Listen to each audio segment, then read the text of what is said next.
Hello friends, once again welcome to our academy. सबसे पहले मैं आप लोग से क्षमा मांगना चाहूँगा कि मैं कल वीडियो आप लोग के लिए अपलोड नहीं कर पाया, क्योंकि वीडियो मैं शूट कर ही रहा था कि उसी उपरांत जो है मुझे कुछ काम के कारण मुझे वीडियो बीच में ही रोकना पड़ा, जिस कारण से वो इनकम्प्लीट था। इसलिए मैंने आपके लिए वो अपलोड नहीं किया। इसके लिए मैं आप लोग से क्षमा चाहता हूँ। जैसा कि हम लोग प्रीपोजिशन की बात कर रहे हैं my dear friends, total preposition में हम लोग अभी तक जो है 5 पार्ट कंप्लीट कर चुके हैं। हर एक पार्ट को एक लॉजिक के साथ समझते हुए आगे बढ़ रहे हैं। अब जो है चीज़ों को आगे हम लोग लेकर चलते हैं, ध्यान से समझते हुए चलिएगा लॉजिक के साथ, है ना। आज हम लोग बात कर रहे हैं प्रीपोजिशन के अगले कंसेप्ट के बारे में, है ना। प्रीपोजिशन, जब हम लोग प्रीपोजिशन की बात करते हैं माय डियर फ्रेंड्स, तो इसके बारे में हम लोग डिस्कशन पहले ही कर चुके हैं। इसका क्या इंट्रोडक्शन है। आज हम लोग जो प्रीपोजिशन की बात कर रहे हैं वो हमारे पास है बहुत ही इंपॉर्टेंट प्रीपोजिशन बाई। जब हम बाई की बात करते हैं माय डियर फ्रेंड्स, तो बाई का जो है मल्टीपल यूजेस होता है सेंटेंसेज में। अब बच्चे कन्फ्यूज करते हैं कि इसको कहाँ कहाँ यूज करते हैं। तो सबसे पहले तो हम लोग बाई को हम लोग पैसिव वॉइस में यूज करते हैं, जो आप बहुत ही अच्छी तरह से जो है आप नोन हो इसके बारे में। पैसिव वॉइस में, पैसिव वॉइस की जब हम बात करते हैं तो हमारा क्या होता है, वाई के साथ हम लोग जो है living, Y plus living noun की बात करते हैं। लिविंग इन द सेंस क्या होता है कि जब हम लोग नाउन में पढ़ेंगे तो इसके बारे में जानेंगे। Name of a person, name of a person की हम लोग बात करते हैं इसके साथ। इसके बारे में हम लोग एक्टिव पैसिव में बहुत डिटेल डिस्कशन किए हैं, तो उतना दूर जाने की ज़रूरत नहीं है। एक एग्जाम्पल लेके इस चीज़ को समझें। जैसे हमने लिखा Radha, Radha was beaten, Radha was beaten by Ram. अब देखिएगा यहाँ पर हम लोग एक चीज़ देख रहे हैं कि बाई हमारा क्या है, एक प्रीपोजिशन है। बाई एक प्रीपोजिशन है।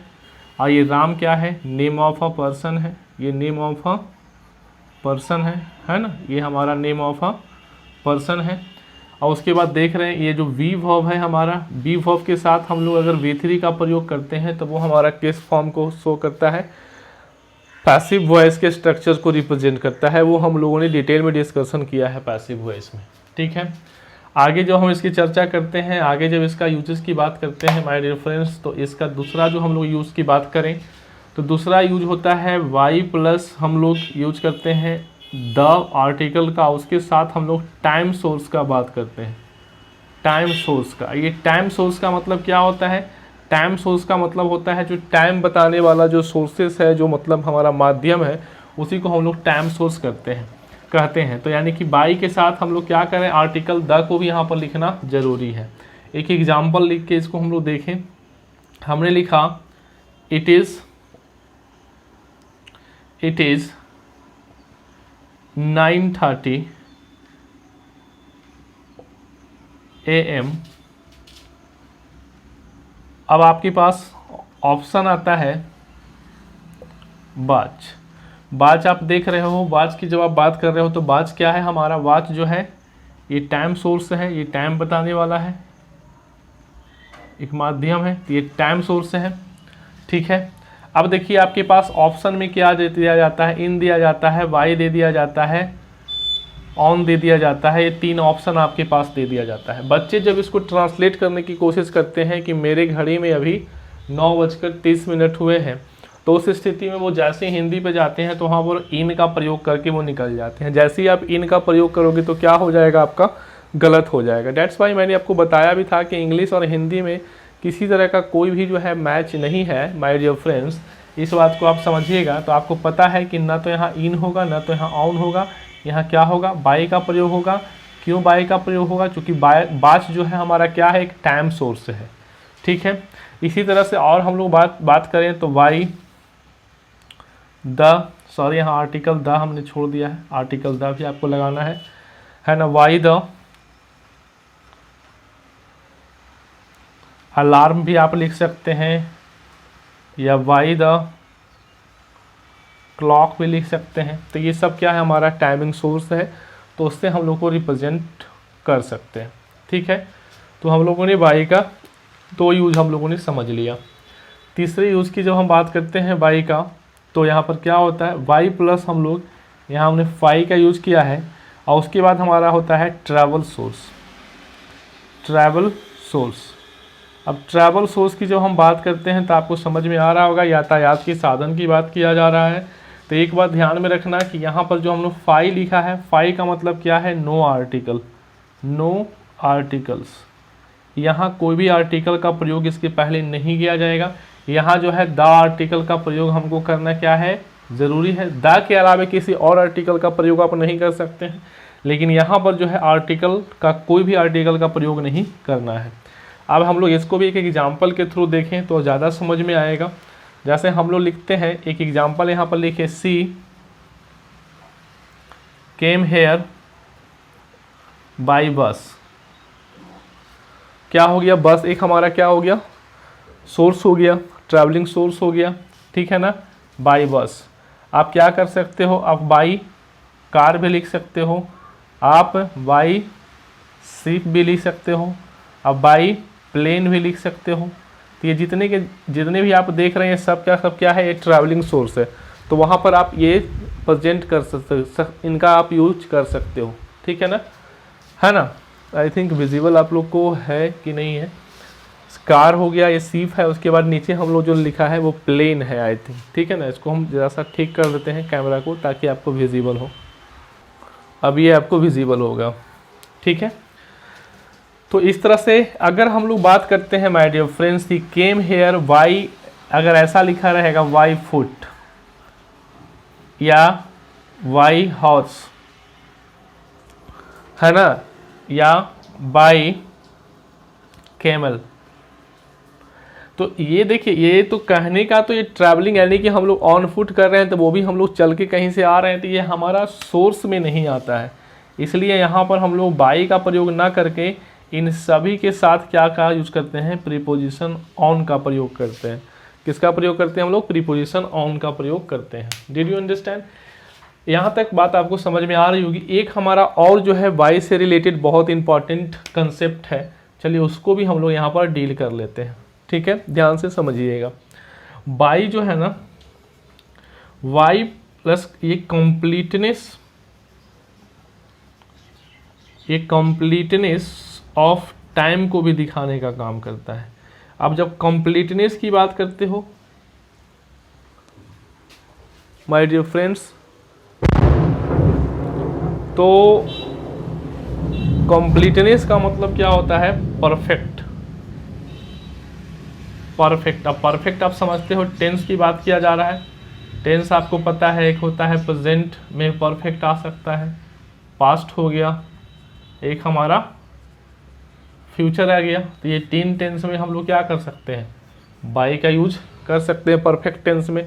एक एग्जाम्पल लेके इसको देख लें हम लोग।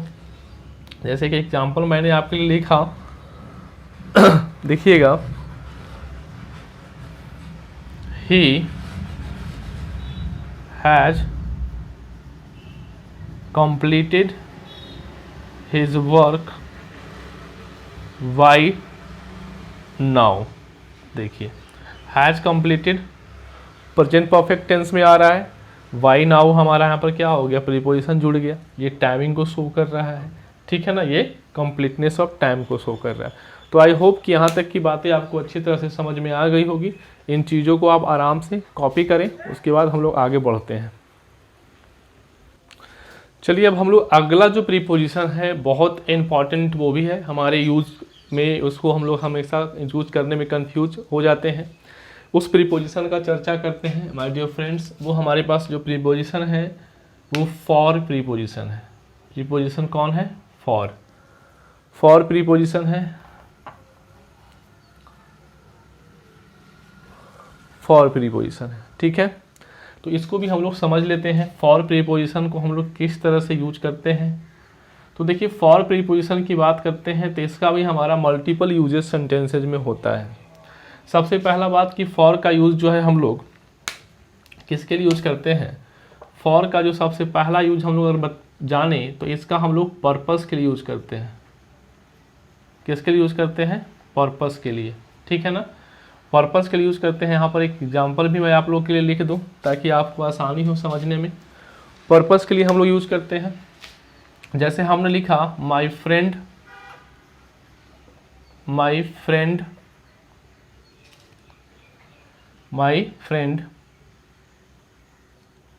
Has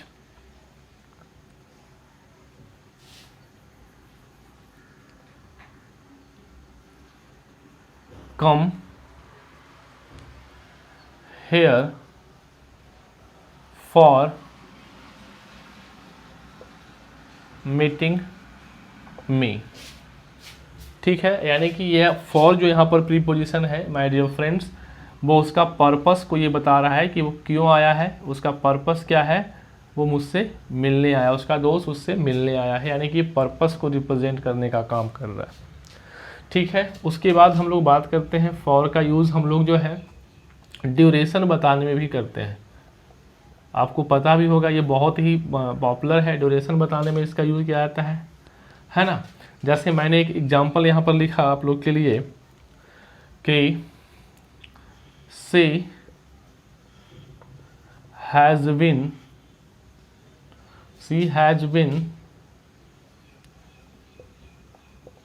writing a letter for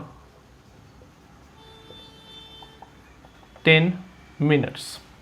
तो यहाँ पर आप देखिए ध्यान से, ये जो 10 मिनट्स हैं, ये 10 मिनट है, ये क्या बता रहा है, ये हमारा ड्यूरेशन को बता रहा है। 10 मिनट किसको बता रहा है, ये ड्यूरेशन को बता रहा है। ठीक है ना। तो ये बात आप समझ रहे हैं कि इसका हम लोग एक पर्पस के लिए यूज करते हैं, एक ड्यूरेशन के लिए यूज करते हैं। अगला जो हम लोग इसका यूज अगर देखें तो हम लोग इसका यूज और कहाँ कर सकते हैं, इसका यूज हम लोग सब्स्टिट्यूशन के लिए भी करते हैं। किसके लिए यूज करते हैं, सब्स्टिट्यूशंस के लिए भी करते हैं। सब्स्टिट्यूशंस का मतलब होता है क्या, किसी के लिए, यानी कि सब्स्टिट्यूट आप करते हो चीज़ों को। जैसे अब आप बोलते हो ना कि आप कभी कभी बोलते हो कि तुम मेरे जगह पर चले जाओ, हैं, तो किसी को आप अपने जगह पर भेज देते हो। जैसे मीटिंग वूटिंग होता है तो वहाँ पर क्या करते हो, आप अपने आपको नहीं फुर्सत है तो आप बोलते हो कि मेरी जगह पर तुम चले जाओ। तो आप ऐसा बोल सकते हो ना, गो फॉर मी। अब यहाँ गो फॉर मी जो देख रहे हैं, ये जो फॉर यहाँ पर जो बता रहा है, ये फॉर क्या हो रहा है, ये इसके गो फॉर मी यानी किसी को बता रहा है कि मेरे जगह पर जाओ। तो ये यहाँ पर क्या चीज़ को बता रहा है, यहाँ पर ये सब्स्टिट्यूशन को बता रहा है। ठीक है, चलिए इसका एक और हम लोग अभी यूज़ देख लेते हैं। ये एक्सचेंज के लिए भी यूज किया जाता है।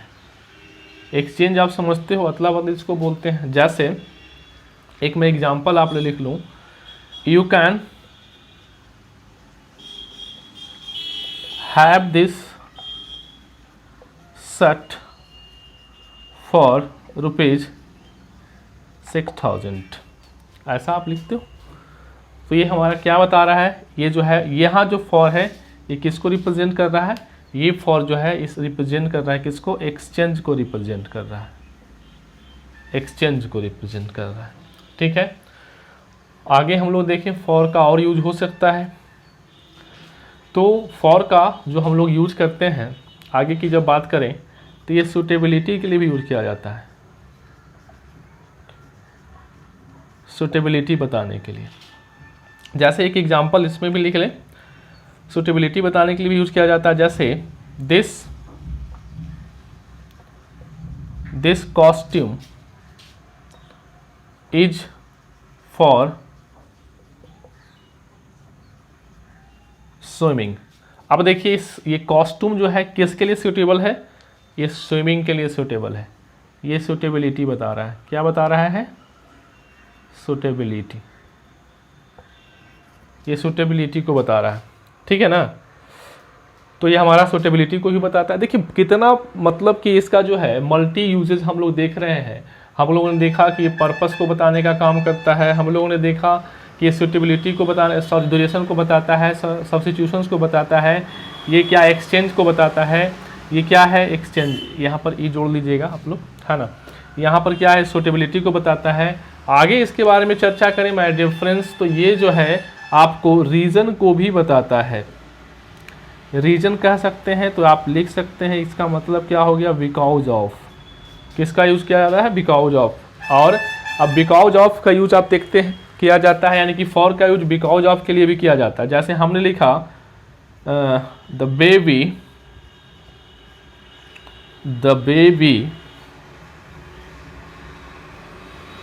कुड नॉट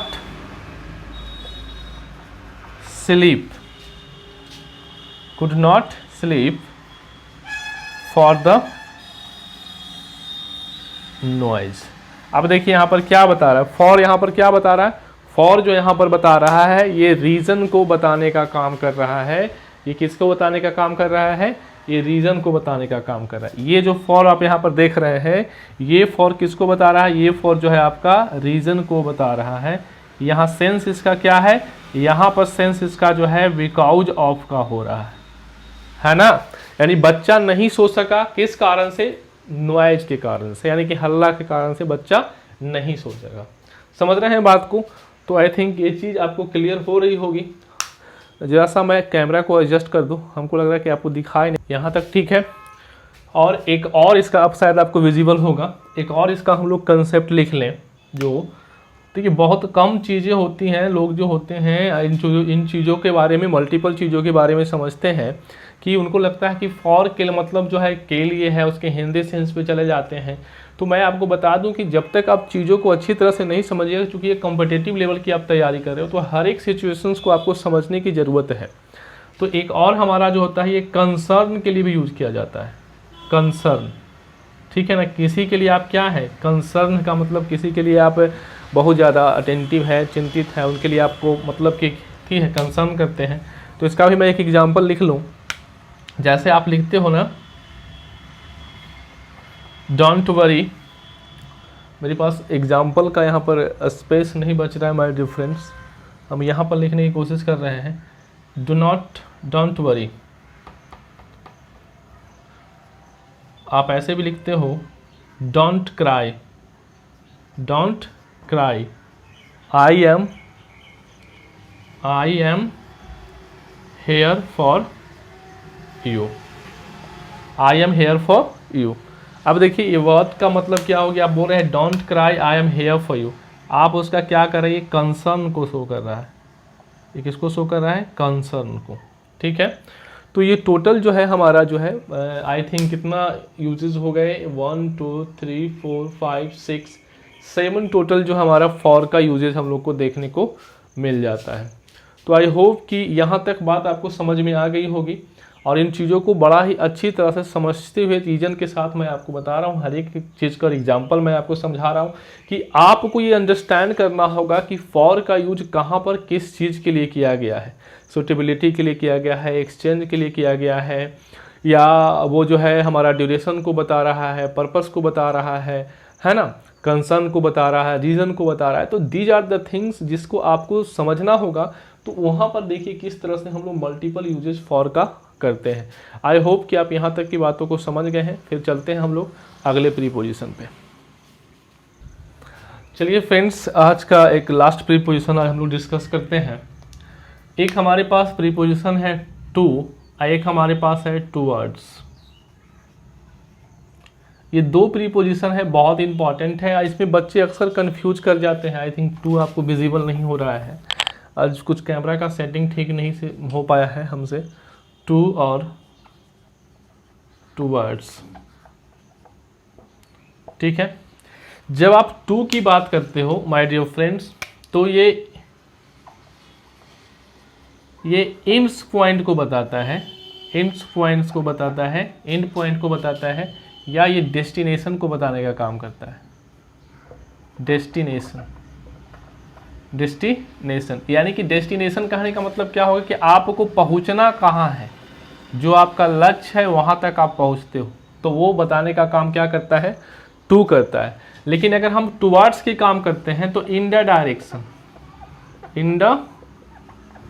डायरेक्शन, यानी कि उस दिशा की ओर आप जा रहे हैं, लेकिन आप कहाँ जाना है आपको ये एग्जैक्ट पता नहीं है। समझ रहे हैं बात को?